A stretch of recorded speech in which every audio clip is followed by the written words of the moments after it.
Está começando mais um podcast do blog No Miguel. Deus que ele é justo, irmão, nunca se esqueça. Na guarda, guerreiro, levanta a cabeça, gruda. Onde estiver, seja lá como for, tenha fé, porque até no lixão nasce flor. Olhe por nós, pastor, lembra da gente no culto dessa noite. Segue vídeo, admira os crentes, dá licença aqui, uma função, bota a vela. Salve, salve, galera ligada aqui no blog do Miguel. Mais um podcast aqui entre todos nós servos, nós servos aqui dos deuses do futebol. E tá travando tudo hoje aqui. Dá uma boa noite aqui pro nosso querido Beto Ramos. Boa noite, meu amigo Marcos Vinícius. Boa noite ao amigo que está sintonizado aqui em mais um podcast do blog No Miguel. O Marcos Vinícius está emocionado A presença com aqui a presença ilustre do João Vitor Nunes, que um bom filho a casa torna, né? É. Após um período no DM, o João Vitor Nunes voltou. Deu sua palhinha aí, amigo. Ele- Sempre bom participar de um podcast com você. Discípulo de Marco Gonzalez. Bom dia, boa tarde, boa noite, seja lá em que momento você esteja ouvindo. E retornando mais uma vez do DM, né? Dessa vez fortalecido e pra não retornar de novo pro DM. Vamos forte aqui agora. Vai lá, dá uma boa noite agora pra a pessoa mais importante hoje da bancada. Ele que veio pra abrilhantar o nosso podcast, o Matheus Silva do blog Infofutsal PE. Boa noite, Matheus. Valeu pela presença, querido. Obrigado, Marcos. Boa noite aos ouvintes, boa noite aos amigos aqui da mesa. O Infofutsal, que está aí há 3 meses, noticiando aí tudo que rola nas quadras do futsal pernambucano. A gente também fala do futsal brasileiro e os nossos atletas aqui da região que atuam em outras ligas nacionais, na Itália, Espanha, Rússia, em vários lugares aí. O Infofutsal, que já é um sucesso aí, graças a Deus. Chegando pra abrilhantar ainda mais e pra fortalecer esse blog que vem crescendo cada dia mais. Pra começar, vamos falar da rodada do final de semana e falar de quem tá bem. Temos que dar esse espaço importantíssimo ao Clube Náutico Capibaribe, que venceu por 5-1 no sábado, fora o baile, diante do Paraná Clube. O Náutico, que agora é o 4º colocado da Série B, fixado nesse G4, 16 pontos, apenas 2 pontos do líder, 3 pontos do líder Vasco, do vice-líder Atlético Goianiense, 1 ponto do Bahia. Então o Náutico chegando forte. Como é que a gente pode resumir esse momento num Náutico tão fragilizado, depois daquela eliminação no Pernambucano, com o futebol agora que vem se mostrando tão consistente, Beto? Acho que primeiramente o torcedor alvirrubro está feliz com esse momento do Clube Náutico Capibaribe na Série B do Campeonato Brasileiro, porque a Série B é um dos torneios que ser campeão não conta, né? A gente sabe que é obrigação do time grande que cai, ser campeão na Série B.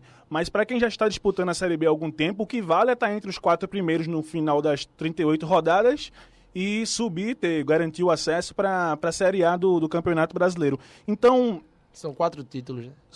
digamos que sim.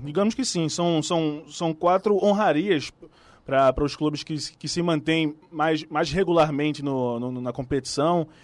Então o Náutico tem tudo para conseguir esse acesso, se manter essa pegada que vem tendo. O Alexandre Galo teve um início conturbado na equipe alvirrubra, mas aos poucos, com muito trabalho, a volta de alguns jogadores importantes que estão conseguindo desempenhar seu papel dentro de campo, o caso do Jefferson Nem, do Bergson, são alguns dos jogadores que o Náutico está tendo a chance de aproveitá-los melhor, não foi assim no Pernambucano.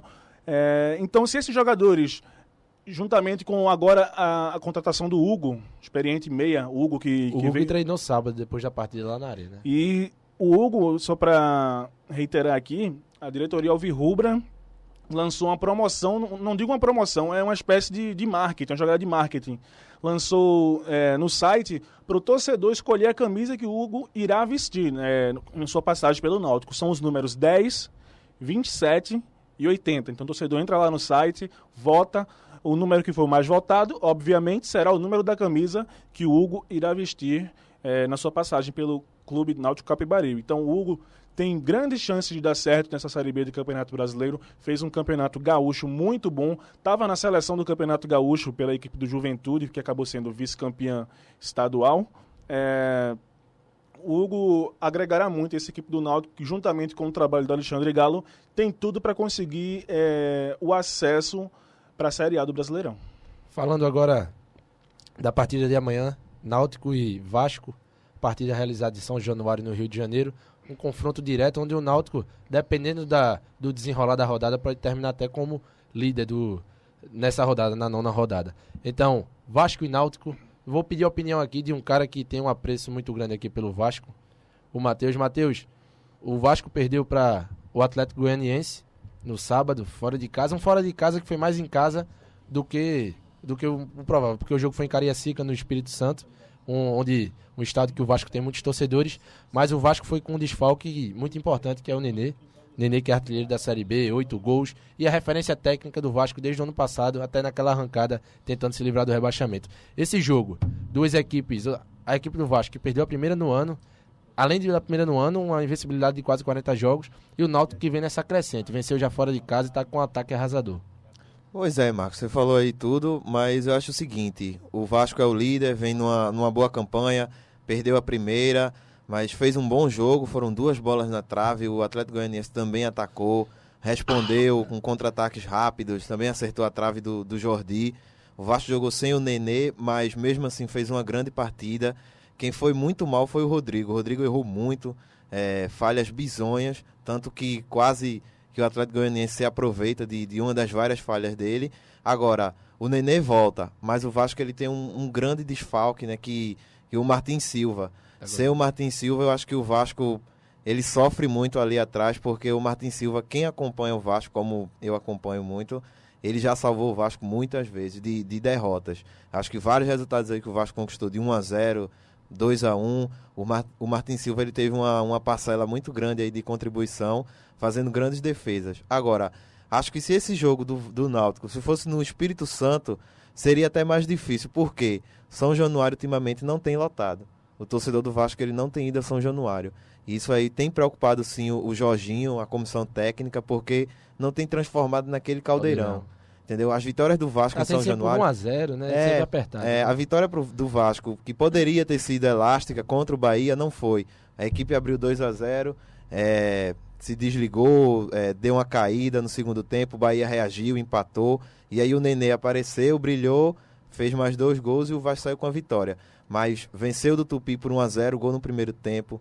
Venceu pro Goiás no sofrimento também. Gol do Andrezinho, né? Gol do Andrezinho. Copa do Brasil contra o CRB. Gol do Rafael Vaz no último minuto. Rafael Vaz que, nem tá mais no que hoje Vasco, né? Veste a camisa do Flamengo. Então, São Januário não tem sido aquele caldeirão de alguns anos atrás. Acho que o Náutico ele tem chance sim de conquistar um bom resultado. Você falou do Rodrigo, em compensação, quem fez uma boa partida foi a dupla dele de zaga, né, o Luan, que inclusive acho que fez o gol. O Luan fez um gol, ele fez o gol do empate. Do empate, não foi exato. E os gols do Atlético Goianiense, teve o gol do Júnior Viçosa, foi? Foi o gol do Júnior Viçosa. Eterno Júnior Viçosa. Deu muito trabalho. Aqui em 2011, aqui, né? Deu muito trabalho a defesa do Vasco, mas o Rodrigo que até vinha bem. E o Rodrigo acertou a trave, ele acertou um chute na trave, mas... A bola, né? A bola. Sim, porque se chutar a trave é complicado. Mas foi uma partida desastrosa do Rodrigo. E se ele continuar nessa má fase aí, o Náutico vai pode se ajudar o aproveitar. Náutico, né? Pronto, falar agora, para encerrar o Náutico com o João Vitor, falar desses talentos individuais que o Náutico tá trazendo. A boa fase aí do Jefferson Nem, que é o vice-artilheiro da Série B. Ele e o Lucas do Paysandu tem 5 gols. O garoto da base, que estava até esquecido. As contratações feitas pelo Galo, ou pedidas ao menos, estão surtindo efeitos. O garoto da zaga, o Eduardo, muito bem no jogo, em todos os jogos. O Maílson está sendo um cara muito importante, tanto na parte da consistência e trabalho tático defensivo, quanto na transição de bola, que é um cara que tem um passe muito bom. E na frente, o Tyberson, né, que no jogo de sábado desencantou. Então, tem dedo do Galo, e essas contratações que tanta gente colocou como se fosse até um tipo de caça-níquel por ele ter passado pela seleção brasileira. E conhecer jogadores jovens, querendo fazer dinheiro com eles. O que é que você acha? Então, parece que deu certo, né? Essa tratativa do Galo aí de trazer o pessoal, né? Com certeza, a experiência do Galo na seleção de base, na seleção brasileira de base, tem muita influência nesse time do Náutico hoje. E o resultado a gente vê dentro do campo, um time rápido, ágil, muito habilidoso e colhendo frutos também da base, que já é uma tradição no Náutico de revelar bons jogadores, bons atletas para o clube. Exato, até na lateral direita tem o Joasi, que estava sendo vaiado, mas agora já ganhou a confiança. Então, passando do Náutico repetindo aqui, 19h15 amanhã, jogo diante do Vasco em São Januário. Estaremos juntos na transmissão da Exato, rcfm.net, né? exato. Narração do Nado Silva com comentários seus. e Marcos. reportagem do grande Beto Ramos Eu e Bruno o Noblar. Bruno Caldas Noblar, isso aí. Exatamente. Falando agora do esporte, vamos na ordem, né? Esporte Clube do Recife. Jogou ontem às 11 da manhã no Alto da Glória, Couto Pereira, em Curitiba, derrotado por 3-2. Beto, Diego Souza tá mostrando um futebol, tá crescendo, tá aparecendo, tá fazendo o que se espera dele, mas parece que tem gente voltando a falhar como no início da temporada, não é? Acho que a única coisa que se pode tirar de proveito, né, dessa derrota do esporte foi a atuação do Diego Souza. O Diego Souza que começou o brasileiro meio capenga, se preocupando... Junto com o time, né? Juntamente com o time, mas ele especificamente se preocupando apenas em estar reclamando de arbitragem, esquecendo de demonstrar seu futebol. Ontem, na partida lá no Couto Pereira, Diego Souza matou a pau, jogou muita bola, fez os 2 gols da equipe do esporte, mas aí, Marcos, esbarra muito, que a gente tinha comentado até no início do ano, sobre o time do América, não sei se você se lembra, aquela questão de esbarrar na qualidade técnica. Eu acho que o esporte não tem mais o que evoluir dos próprios jogadores, a não ser que o Diego Souza se multiplique em campo, porque ele é a referência do time, mas ele não vai jogar por um zagueiro, ele não vai jogar por um lateral. As pessoas esquecem que é a mesma equipe do começo do ano. Justamente. Então, o esporte precisa reforçar-se para a sequência do Campeonato Brasileiro. Acho que ontem ficou notório que apenas o Diego Souza não é suficiente para carregar esse time do esporte nas costas, uma vez que o ano passado tinha ele, tinha o André, tinha o Marlone, e contava com a boa fase de alguns jogadores que este ano não conseguem desempenhar essa mesma boa fase, casos específicos do René, do Matheus Ferraz. O ataque do esporte deu uma queda brusca muito grande, com a perca do André e do Hernani Brocador, que foi liberado para o Bahia. Então, o Diego Souza, eu vejo assim, eu acho que o esporte tem condições de permanecer na Série A, mas que para permanecer na Série A precisa reforçar-se. Então, o Diego Souza não conseguirá, apenas ele, resolver todos os problemas do esporte. Possa ser que um jogo ou outro, ele tire um coelho da cartola, faça um hat-trick, o esporte vença por 3-0, 3-1, 3-2. Mas não vai ser sempre que isso vai acontecer. Vai ter um dia que o Diego Souza não vai estar inspirado. Vai estar suspenso, pode machucar-se, não vai estar inspirado. Pode acontecer. Um campeonato brasileiro é um campeonato muito longo, são 38 rodadas. Vamos para a 7ª rodada agora, na quarta-feira. Então... Não, 8ª, não? Não, para a 7ª. Para a 7ª, 8ª. Tem 9ª na Série B. Pronto. Então, se a diretoria do esporte acha que com esse time aí tem condições de almejar algo, a não ser o rebaixamento. Infelizmente, eu tenho que dar um choque de realidade no torcedor rubro-negro. O time do esporte precisa contratar umas peças pontuais, pelo menos um zagueiro e um atacante, para pelo menos montar a espinha dorsal do time para a disputa do Brasileirão. O Edmilson chegou fazendo alguns gols, mas ontem já deu mostras que também não é tudo isso que se espera dele. É um jogador extremamente esforçado. Tem aquela velha piada, mas se ele for esforçado, manda ele pra swap, cavar buraco. Mas ele faz o que pode, ele tá se virando. O Edmilson vem se virando. Mas aí, se a diretoria do esporte não abrir o olho, não reforçar, não trazer alguns jogadores de qualidade para ajudar o Diego Souza a levar esse time, pelo menos para fora da zona do rebaixamento, evitando assim a Série B do próximo ano, fica muito complicado para apenas o Diego Souza, apenas ele. Já vale dizer que uma andorinha só não faz verão, né? Exato. Então o Diego Souza não conseguirá, na minha opinião, apenas ele resolver todos os problemas do esporte. João Vitor. Matheus Ferraz. Um jogo bom contra o Santa Cruz. Contra o Atlético. Houve uma falha defensiva geral, não foi só o Matheus, não foi só o Durval, não foi só o René, não foi só o Samuel, não foi os volantes, só foi uma falha no contexto geral defensivo.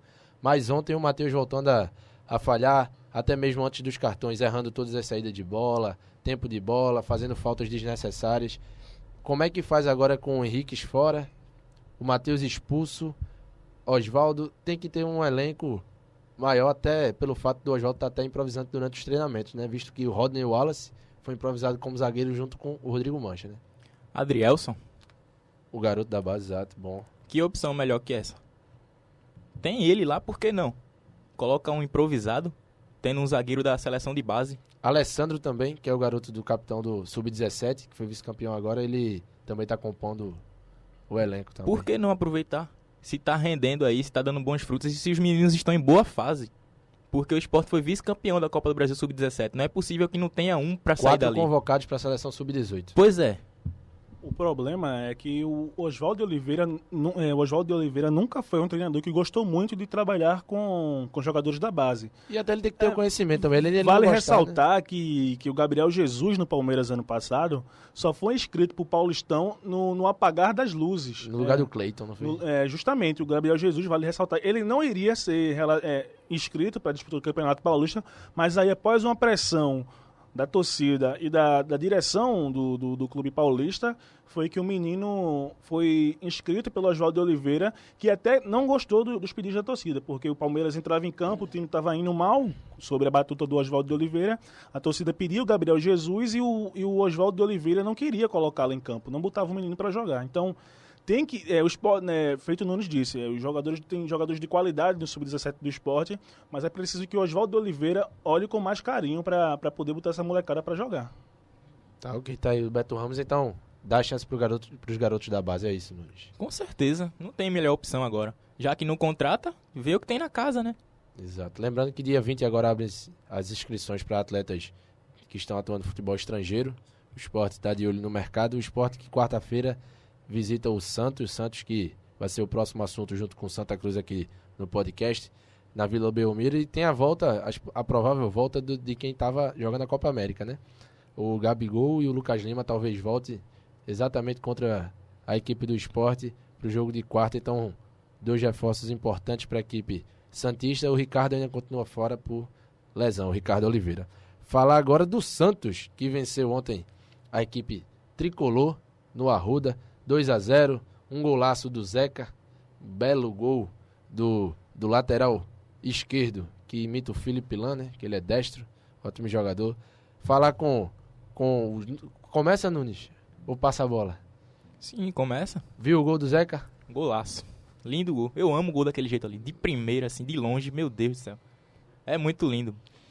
E o Santos, sem Lucas Lima, sem Gabigol, você viu que tem qualidade, né? Sem Ricardo Oliveira, machucado. E tem agora a volta do Lucas Lima, do Gabigol.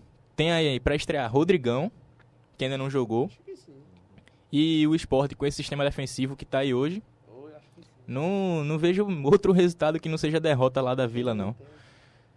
Agora, sobre o Santa Cruz, que é o nosso foco agora, é notório que o problema do Santa Cruz é elenco. O Santa Cruz começou muito bem porque já vinha entrosado, já vinha de 2 competições que tinha vencido, estava embalado, o elenco todo já se conhecia, mas não dá para um único jogador de uma posição jogar 38 rodadas seguidas.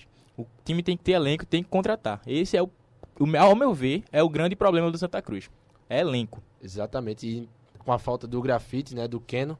Falar agora com o Matheus, pegando esse gancho, o Vitor aí, um golaço mesmo do Zeca. Até peças que vinham não rendendo tanto no Santos, começaram a render diante do Botafogo, como o Joel, que fez até o gol e teve uma boa participação no primeiro tempo. 2 tempos distintos. O primeiro tempo dominado amplamente pelo Santos, o segundo dominado de certa forma pelo Santa Cruz, mas o Santos muito competente com as chances que obteve, marcou os gols. A torcida vaiou muito Lelê, Fernando Gabriel, e para quarta-feira não há um quadro muito melhor do que o que aconteceu ontem, visto que 3 desfalques, William Corrêa, Grafite e Keno. Keno e Grafite provavelmente permanecem fora, mas tem essa volta, a importante volta do William Corrêa. Figueirense que venceu o Flamengo, jogo de 6 pontos, Matheus. Pois é, você falou aí, a torcida vai o Lelê. Eu assisti uma parte do jogo e realmente achei o Lelê ele exagerando muito nas jogadas individuais. Querendo dar toquinho, olhando para um lado, tocando para o outro, querendo driblar. Um Lelê que a gente viu na Série B, mas a Série B é outro nível, um nível mais baixo. Jogador que tem uma qualidade técnica, ele consegue se destacar. Me lembro do jogo contra o Oeste, que o Lelê arrumou confusão, né, porque passou por lá. Mas contra o Santos ele foi mal, é outro nível. Agora, você falou do Zeca aí, o Santos de vez em quando ele dá certo com o lateral direito e joga na esquerda. Você lembra do Léo, né? O Léo ele fazia muito gol com a perna direita, né? Gol fazia- de classificação. Ele Libertadores. puxava para a direita e chutava no ângulo. Mas acho que o Santa ele deu essa queda aí de rendimento. É natural, claro que começou muito bem e de uma hora para outra o Santa Cruz perdeu 3 vezes seguidas, né? São 3 derrotas aí. Sport, Atlético Paranaense e Santos, né? Acho que essa... Exato, Sport, Atlético Paranaense e Santos, até porque os times também vão melhorando, vão se encaixando, né? E quando o Santa ele tava numa fase boa, eu me lembro que uns amigos tricolores eles falavam, vamos vencer o Sport, é o clássico, é em casa. Má Muito fase também, do Sport. má fase por causa do Pernambucano, né? O Santa Cruz ganhou o Pernambucano em cima do Sport. Atlético Paranaense não estava bem, vamos arrumar um empate lá. E Santos e Figueirense a gente ganha. A conta era essa. Era pra fechar, assim, o clássico sempre é clássico, tem aquela história.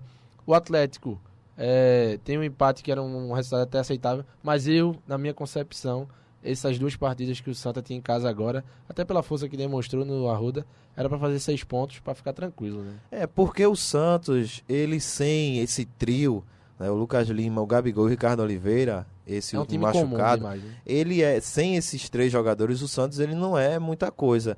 E o Dorival, ele demorou para achar ali, ele não, na verdade ele não achou os substitutos, mas ele demorou para achar uma formação nova, porque ele jogou contra o Corinthians sem atacante. E aí o Santos perdeu. Contra o Inter também na Vila Belmiro perdeu. O Santos jogou muito mal. E aí o Dorival, usando a semana livre, ele mudou a formação, ele colocou o Joel, o Paulinho, o Léo Cittadini, ele adiantou mais. Então o Santos passou a jogar melhor. Tanto que venceu o Botafogo, venceu por 3-0, sem contestação.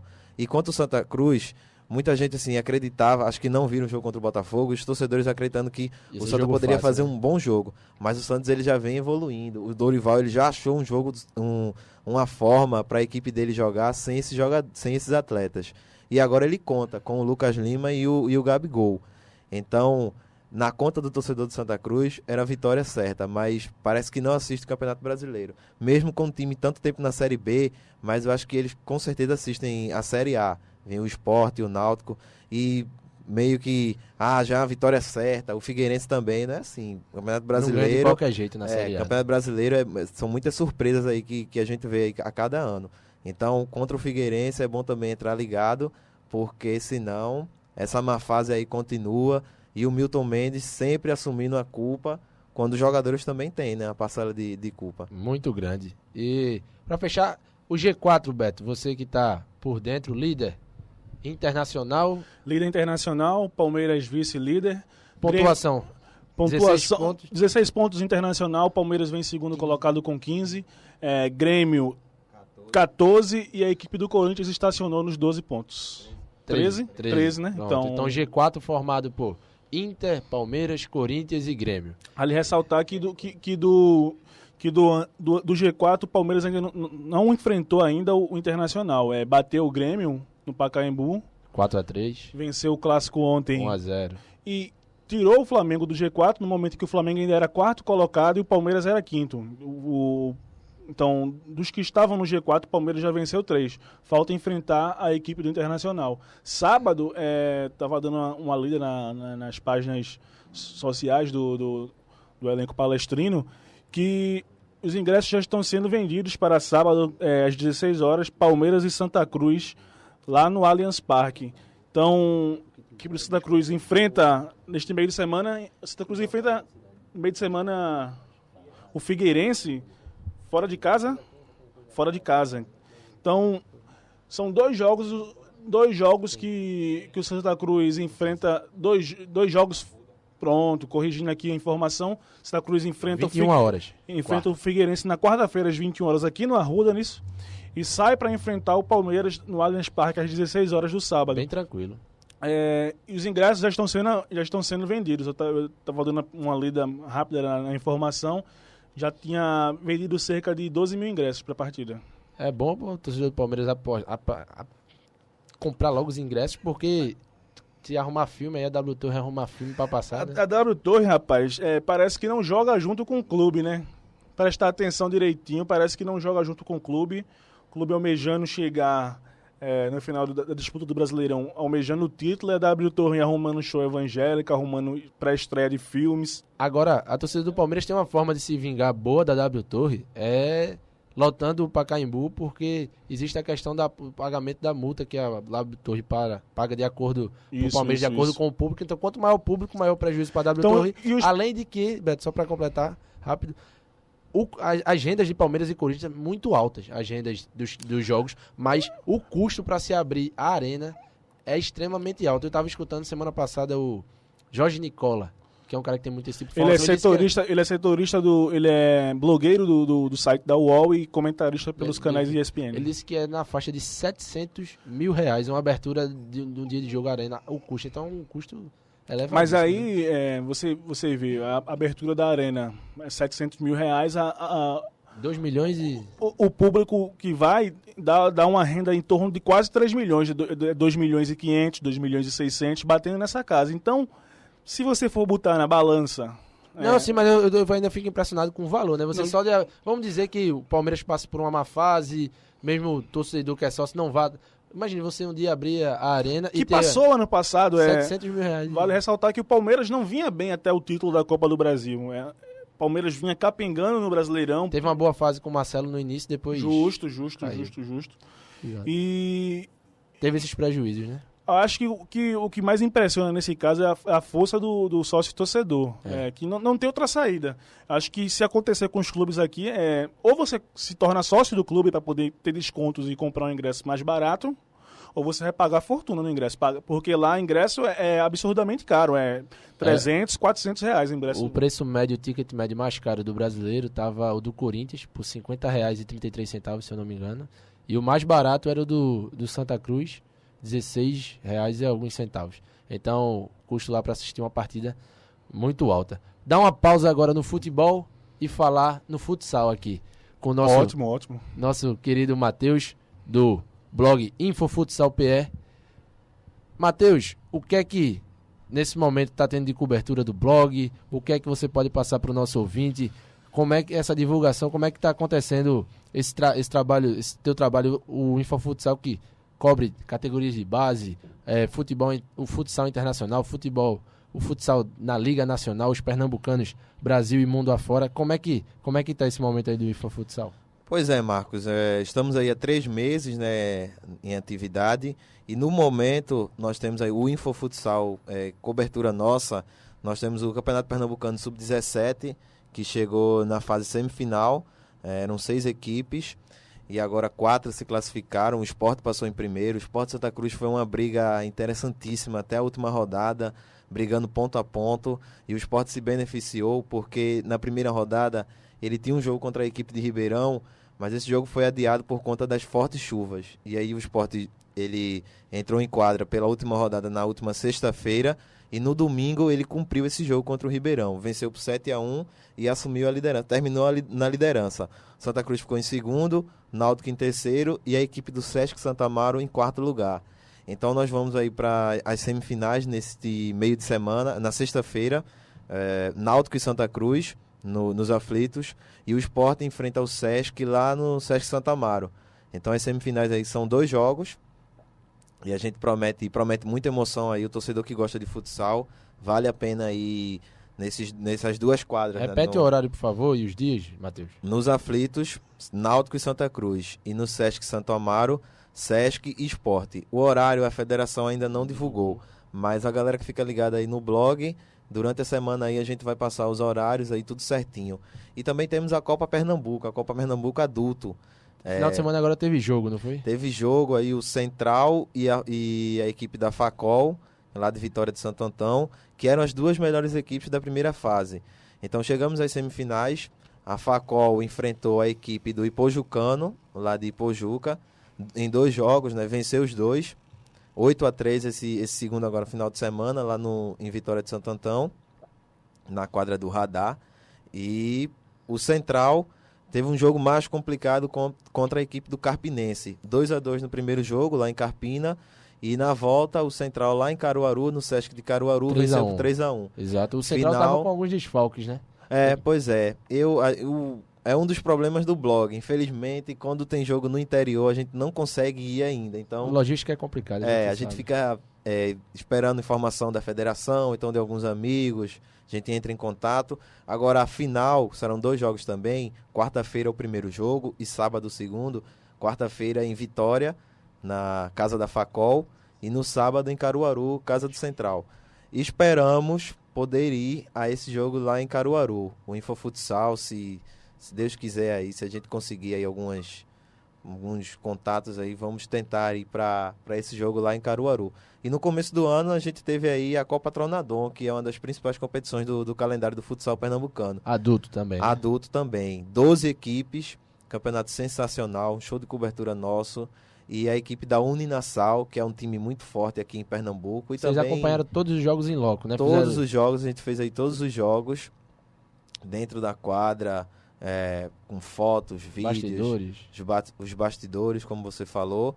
E a Uninassal sagrou-se campeã, venceu o Santa Cruz, venceu lá na quadra do Santa, no Arrudinha, né, que a gente carinhosamente chama de Arrudinha, a quadra do Santa, e venceu nos pênaltis. O jogo foi difícil, 1-1, não foi? Foi 1-1 no tempo normal, um jogaço muito disputado, mas totalmente na bola, mas os dois times querendo ganhar, né, querendo sair com o título.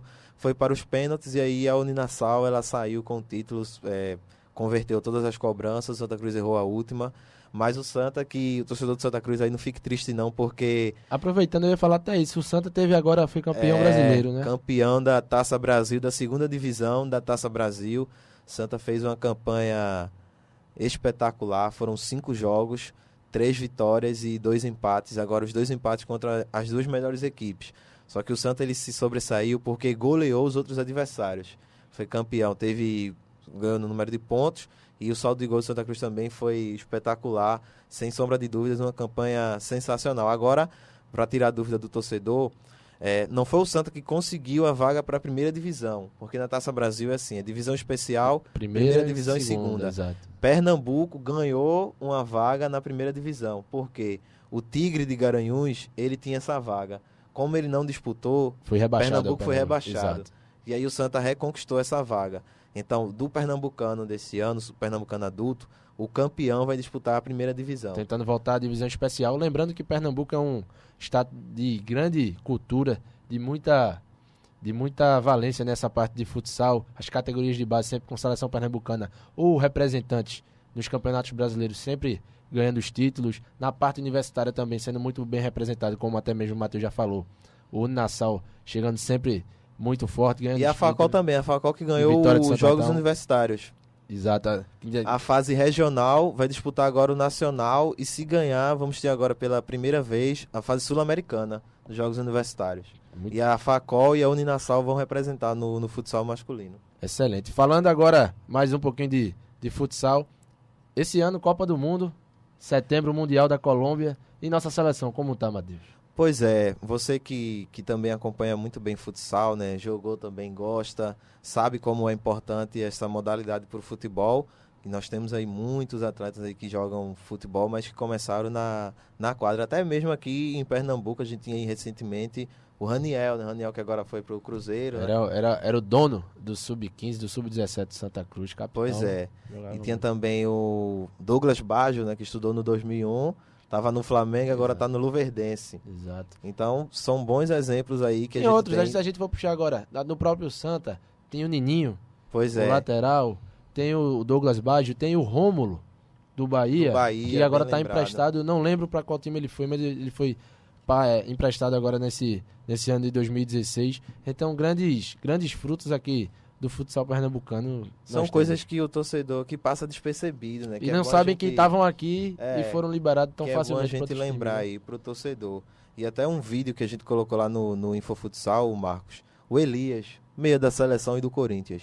O Elias, com 22 anos, ele ainda jogava futsal. Ele disputou uma final de uma competição lá em São Paulo, marcou 2 gols. Tem até esse vídeo, a gente tem. E fazendo jogada de pivô. A gente vê aí o Elias, que ele é muito bom naquela jogada, naquela infiltração e naquela bola que ele para ali e dá o último passe, né? Lembra, ele fazia muita tabela assim com o Guerreiro, no tempo que o Guerreiro jogava no Corinthians. O Elias que é muito bom nesse fundamento. Você falou aí da Copa do Mundo de futsal, que esse ano vai ser disputada na Colômbia, entre setembro e outubro. O Brasil ficou no grupo D. No grupo D, ao lado da Ucrânia, que é o jogo de estreia, Moçambique, que ainda está aí dando os primeiros passos no futsal, e tem a Austrália, que também não tem muita tradição.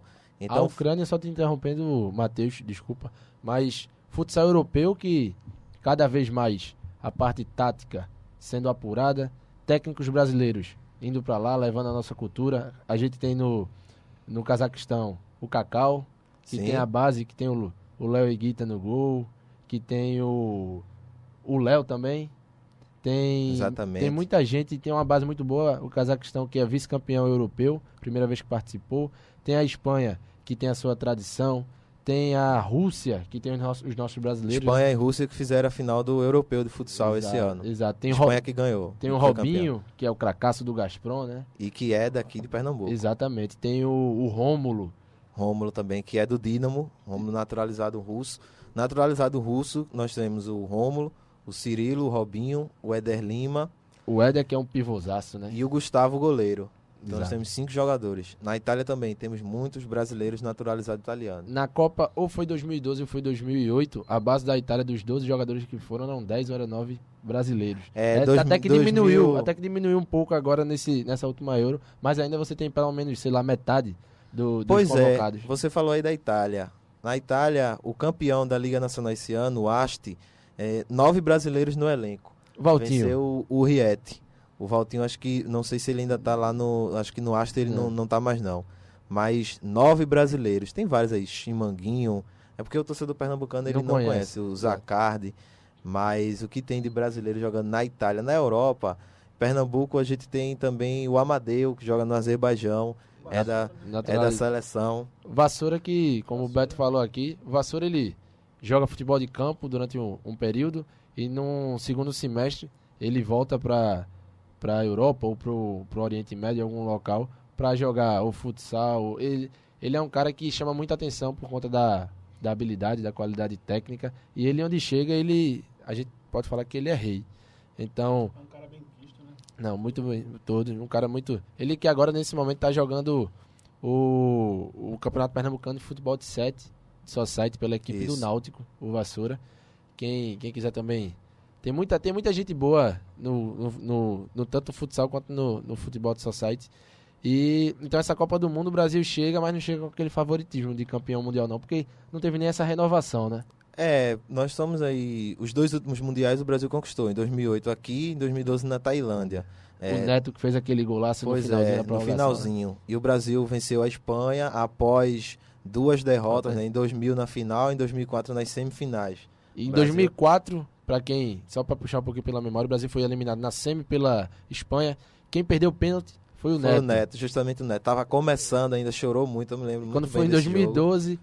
final da prorrogação, ele fez uma jogada individual linda, a bola em cima da linha, ele deu uma sapatada, um golaço, título mundial, pra você ver como o mundo... O mundo dá volta, Exatamente. é verdade. O Neto que estava na Ucrânia, foi campeão lá, na Croácia, perdão, e já tá livre aí no mercado, já estão especulando aí nos bastidores do futsal. Ele passou no Um Corinthians retorno um dele ao tempo Brasil, desse, né? Passou no Corinthians, mas o Corinthians ele teve um investimento, né? A diretoria ela cortou, diminuiu muito os gastos e aí muitos jogadores, o Valdinho, o Cime, o Neto. O Cime e o Ferretti foram pro Magnus, né? O Ferretti recentemente. O Cime ele acertou com o Sorocaba, que muita gente chama de Magnus por conta do patrocinador Master.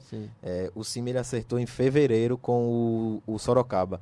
E o Ferretti, acredito que há 3 semanas. Que Exato, acertou. ele deu uma nota no Facebook se despedindo e agradecendo a todos do Corinthians. Matheus, como é que a gente faz para encontrar o InfoFutsal na internet? www.infofutsal.com.br. A gente também está no Facebook, no Twitter e no Instagram. InfoFutsal PE. Isso. Então tá show de bola. Você que é amante do futsal, quer conhecer, quer ficar por dentro, então se liga aí, o www.infofutsal.com.br. e nas redes sociais, Instagram, Facebook, Twitter, bota lá que você acha. Chegando só para dar uma passada agora final, Beto, só para passar aí algum destaque da Eurocopa? Destaque para a estreia da Espanha, né? A Espanha que sofreu para vencer hoje a equipe da Bélgica. Não, da República Tcheca. Da República Tcheca, perdão. A Bélgica perdeu para a Itália. A Espanha suou, venceu apenas por 1-0 com o gol do Piqué de cabeça. A Espanha que tá tentando fazer uma renovação na sua seleção. Foi a última campeã da Euro. As duas últimas Euros que foram 2008 e 2012, foram exato. conquistadas pela Espanha. Tá fazendo uma renovação aos poucos, né, no seu elenco, mas o pessoal não está gostando muito do trabalho lá do Vicente Del Bosque. Del Bosque, exato. muito criticado, então não é só o Dunga que é criticado aqui. Mas também a diferença só da crítica é que é complicado você fazer uma renovação depois de uma safra desse nível, né? E a do Dunga, a gente não tem uma safra, eu acho, tão boa faz tempo, né? Não, mas se você olhar direitinho, a safra que vem surgindo na Espanha não é tão ruim assim. Não, mas é porque você olha por um lado, um time, não só a qualidade dos jogadores, mas um time multicampeão, né? Um time campeão justamente. mundial, bicampeão europeu, Vai né? ficar marcado por conta dos títulos. Então essa nova safra que tá vindo aí vem com a responsabilidade de manter o nível. Muito alto, né? Manter o nível, pelo menos figurar entre os principais, né? entre as principais seleções do mundo. Não digo nem ser campeão, porque aí já é sonhar demais, mas pelo menos manter o nível que essa geração vem mantendo. Então, tem alguns bons valores. Eu destaco aqui o Morata, atacante. Tem o Thiago, meia do Bayern. Entrou hoje no segundo tempo. Meia do Bayern de Munique. Também tem alguns jogadores que ficaram de fora, como o Isco, nem convocado para... Juan Mata ficou fora, Fernando Torres ficou O fora. artilheiro maior da Eurocopa ficou de fora, que foi o Fernando Torres. Mas aí o Fernando Torres a gente já entende, que já é um cara rodado e tal. Mas tem jogadores que tem tudo para despontar aí nessa nova safra da Tem o seleção. Paco Albas, né? O Paco Albas também. Ficou, não sei se o César Aspilicueta foi convocado. Foi o lateral do convocado. Chelsea, tá. Pronto. Tá sendo especulado no Barcelona, o Aspilicueta. E você falando, só pra deixar, você falou em especulação, o meia da Roma, o Pjanic, o sérvio. Tá pra fechar a Juventus, né? Não, fechou com a Juventus por conta daquela questão do fair play financeiro adotado pela FIFA e pela UEFA. Para a Roma não ser punida por conta da... Teve que liberar o Pjanic para a Juventus. Perdeu o Pirlo, mas ganhou agora, depois de muito tempo, um cobrador de falta excelente, né? Não comparando... Tem o Pogba, né? O Pogba lá bate falta como ninguém também. Não na qualidade do Pirlo, mas o Pogba também bate muito bem na bola. A Juventus que tem tudo para ser campeã novamente. A menos o quê? Hepta, aí vai pro Hexa, salvo engano. É o Penta Hexa, é isso mesmo. Mas aí ainda justamente esse tá agora. Só se os chineses que compraram 70% da Inter de Milão chega com um caminhão de dinheiros. Banega já tá lá, né? O do Sevilha. Mas o Banega, eu não vou botar como um camarão. Mas é um jogador muito bom, jogador que pode agregar se tiver um elenco recheado. É aquele jogador que vai ser útil. O turco, o treinador do Sevilha, que tá de saída, né? Tá para fechar com o Paris Saint-Germain. O treinador. E no Sevilha tá para o Jorge Sampaoli foi exato. já está lá em Sevilha, na Espanha, para fechar com a equipe do Sevilha. Então, esse é o resumo aí de futebol europeu que a gente pode deixar para vocês. Agora vamos nos despedir, 1 a 1, deixando um forte abraço a você, Beto Ramos. Valeu mais uma vez, mais um podcast. Agradecendo mais uma vez estar aqui participando do podcast com vocês. Obrigado, amigo ouvinte, pela sua audiência e principalmente pela sua paciência. Se Papai do Céu permitir, semana que vem estaremos de volta, né, meu amigo Marcos Vinícius? Agradecendo também a presença do grande Matheus. Valeu. Bom demais Vai falar. chegando aqui, Vitor, para se despedir. Vem devagarzinho, Matheus. Infofutsal PE chegando aí para ficar cada vez mais. Valeu, meu querido, um prazer sempre esse bate-papo aqui que a gente mais gosta, futsal, futebol, tudo. Sucesso e tamo juntos aí, o blog no Miguel, o Infofutsal PE, sempre lado a lado. Valeu mais uma vez. Obrigado, Marcos, obrigado pela oportunidade, pelo espaço e falar para vocês aí para continuarem aí nessa caminhada, que não é fácil, mas parabéns pelo trabalho, pela coragem, né, e que vocês continuem aí, não parem, porque é muito importante. Vocês aí que estão terminando, né, a faculdade, fazendo um trabalho tão bom, não é todo mundo que tem essa coragem, né? Muita gente espera uma oportunidade no mercado aí, vocês estão querendo agregar a marca de vocês, colocar a marca de vocês aí, consolidar no mercado aí esportivo aí pernambucano. Então parabéns pelo trabalho e vamos seguir em frente. Valeu, Matheus. João Vitor, valeu. Depois de tanto tempo voltando, obrigado pela presença. Sempre bom ter você aqui no podcast com a gente. É sempre um prazer falar de futebol com meus amigos. Galera, curte e compartilhe o Infofutsal PE e o blog no Miguel. É isso aí, tamo junto. Valeu, valeu. Nos despedindo agora. Já já o Jota vai subir o som. Forte abraço, fiquem com Deus. Mais uma vez, na próxima semana estaremos de volta. E como você já sabe, eu fui. Sobe o som aí, Jota. E se eu tô com meu filho no sofá de vacilo desarmado era aquilo, sem culpa e sem chance, nem cabia pouquinha nessa sem saber. Você vê? Vida louca.